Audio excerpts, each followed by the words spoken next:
Curacao is an island in the southern Caribbean Sea. It is a constituent country of the Kingdom of the Netherlands. A popular theory is that the Spanish named the island Corazon, a Spanish for heart, for its heart shape. Later it became Curacao, a Portuguese word for the heart, Coração. Ladies and gentlemen, this is the captain speaking from bridge, and I wish you a fantastic stay with us here in Curacao.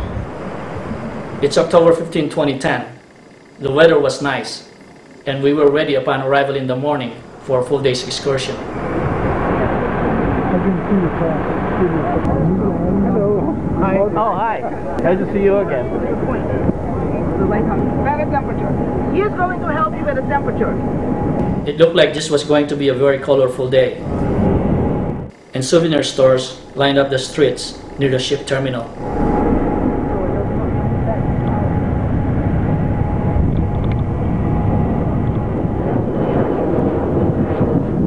Our first stop is the Cueva de Hato, or Hato Caves.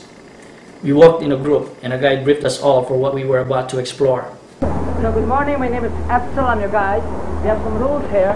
No smoking, no filming, no pictures inside. It's a commercial cave. There's other reasons, so we'll tell you inside. But there's 2 chambers where you can film or take pictures how we show you. Okay? Do not walk or climb the side trail. There's too many restrictions. But this is no time to protest and walk back to where we came from. Our first obstacle was to walk up the steps of the steep stairs that took us to the cave entrance.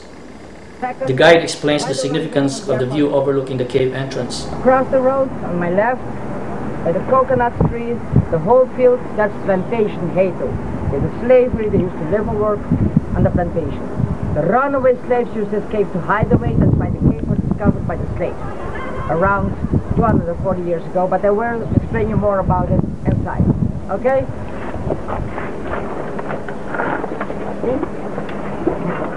It was dark inside the cave with very little light, and we had to walk together cautiously. This cave attraction is home to beautiful limestone formations.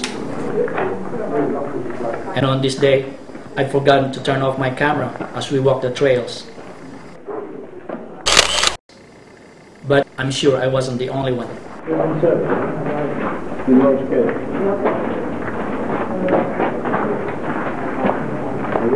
2 chambers of the cave were designated for picture taking, but they were the least impressive limestone formations. We fired away anyway, and we took as many pictures as we can.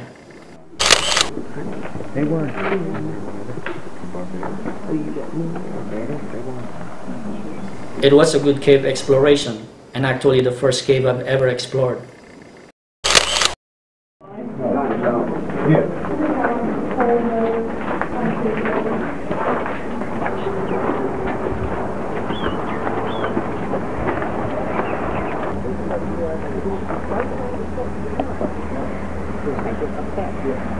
Down below, we said goodbye to the turtle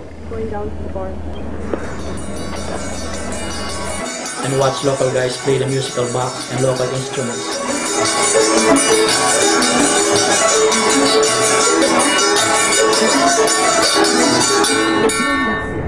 They're part of the sound of soul of Antilles, celebrating the land Curacao, and the new status of Curacao. On your right hand is the part of downtown of our city, of the capital. That's called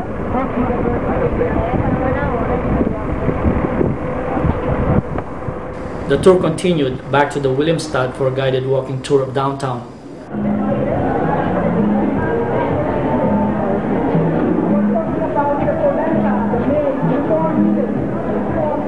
We visited the Curacao marketplace, where a variety of products were openly displayed and sold.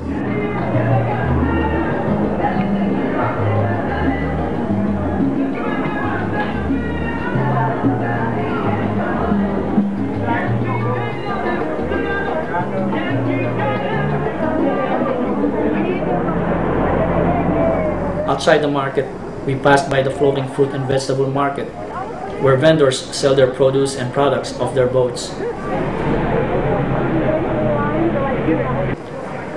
Walking the downtown streets, it was tough catching up with our tour guide while taking pictures along the way. But still, I somehow managed to follow the group.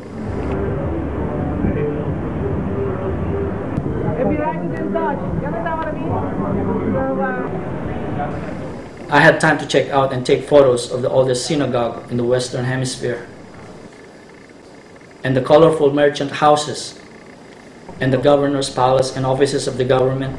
Go in front of us, Fort Care, the Protestant church, very old church, the Governor Palace, facing back, the Governor Palace, and these are the offices of the government of the Netherlands Antilles, the Prime Minister and his crew, and his ministers. Beta one.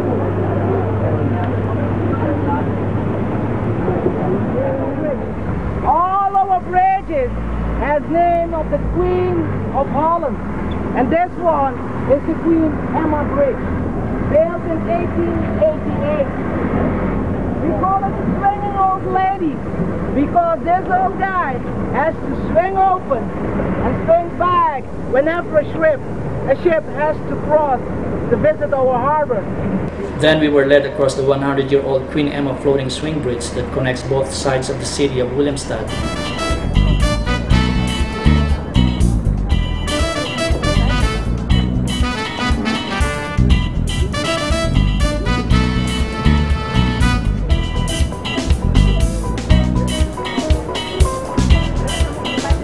A walk back to the pier for lunch concluded the first half of our full-day tour.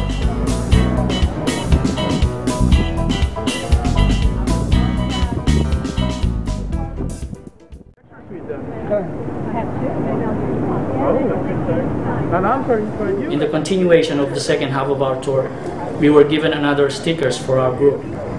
The same guide accompanied us.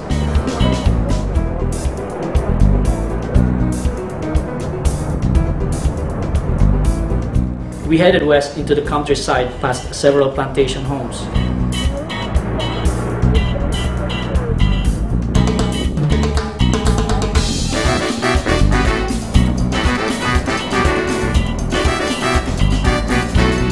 Our first stop is the National Park Siete Boca, which means 7 inlets. We walked the trails leading up to the shore, and I observed what looked like coral rocks.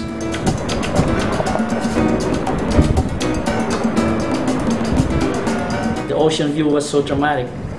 The ocean pounding against the rocks is breathtaking.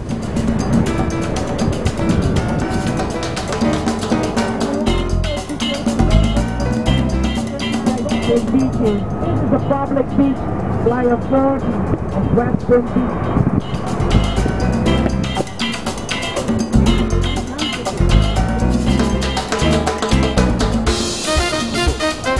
After a quick stop and photo ops of the Playa 40, we proceeded and made it to the Tula Museum, which is located in a restored plantation house.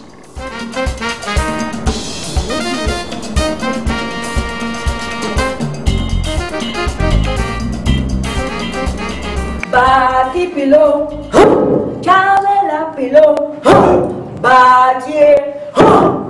Why don't we do it all together, okay? Bati pillow, camela pillow, bati. Okay, good. Yeah, so you get this. The museum guide showed us the island life during and after slavery. To drink your version too. Okay, that goes in there, and then you have fire for 6 to 7 weeks. Yeah. She also cranked up the musical box, and our tour guide could not resist dancing to the tune. We enjoyed this impromptu performance.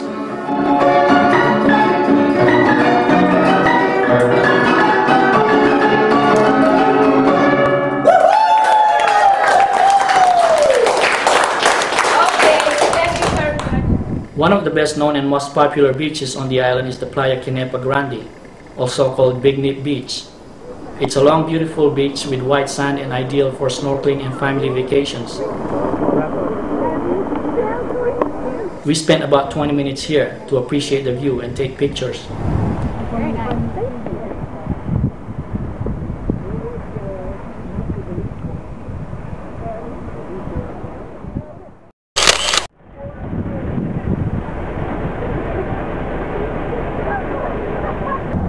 So these are the salt lakes of Jancock. From here you can see some of these guys, some flamingos. The next stop is the Salt Lakes of Jancock, where flamingos were often spotted. This was the last part of our afternoon tour, and we headed back to the pier and have a final look of the souvenirs and some photo ops before embarkation.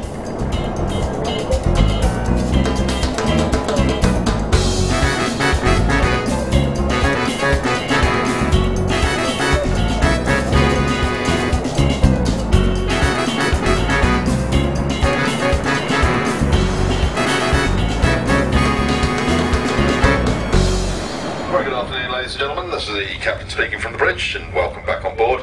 Hope you've all enjoyed your stay here in Curacao, and the weather's looking pretty good all the way up to Grenada. Certainly, I think we're going to get more than our fair share of sunshine. So, meanwhile, ladies and gents, I hope you have a most enjoyable evening on board the Grand Princess with us.